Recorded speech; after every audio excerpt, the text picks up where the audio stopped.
Kas ir tavs ķēniņš? No šī brīža Pilāts meklēja viņu atlaist, bet jūdi brēca, ja tu viņu atlaidi, tu neesi ķeizara draugs. Katrs, kas pats sevi ceļ par ķēniņu, saceļas pret ķeizaru. Kad Pilāts dzirdēja šos vārdus, viņš Jēzu izveda ārā un pats apsēdās soļa krēslā uz laukuma.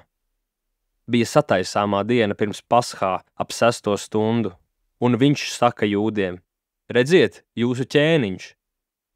Bet tie brēca: nost ar to, sit viņu krustā. Pilāts viņiem saka: vai lai es jūsu ķēniņu situ krustā? Augstie priesteri atbildēja: mums nav neviena ķēniņa, kā vien ķeizars. Tad viņš to atdeva tiem, lai tie viņu sistu krustā. Tad tie saņēma Jēzu. Kas ir ķēniņš? Visticamāk cilvēks, kuram pieder vara un pavalstnieku nedalīta uzticība. Un tad rodas jautājums: cik daudz katrs no mums ir gatavs kalpot šādam cilvēkam? Arī Pilāts bija izvēles priekšā. Viņam vajadzēja izvēlēties, vai izturēties pret Jēzu taisnīgi, vai tomēr sekot Cēzara norādījumiem.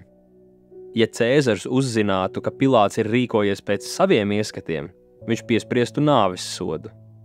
Nonākot šādas izvēles priekšā, Pilāts padevās. Un kā ar Jēzus ienaidniekiem? Gadiem ilgi viņi bija pretojušies nosaukt Cēzaru par savu ķēniņu.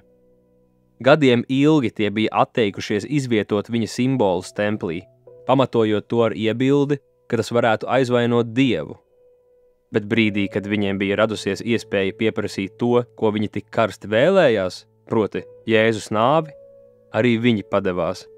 Dievs mūs aicina uzticēties Jēzum kā savam ķēniņam, mūsu krustā sistajam un augšām celtajam glābējam, tam, kurš sevi ir atdevis mūsu dēļ, mūs mīlot un žēlojot.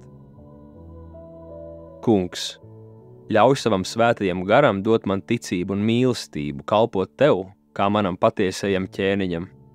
Āmen.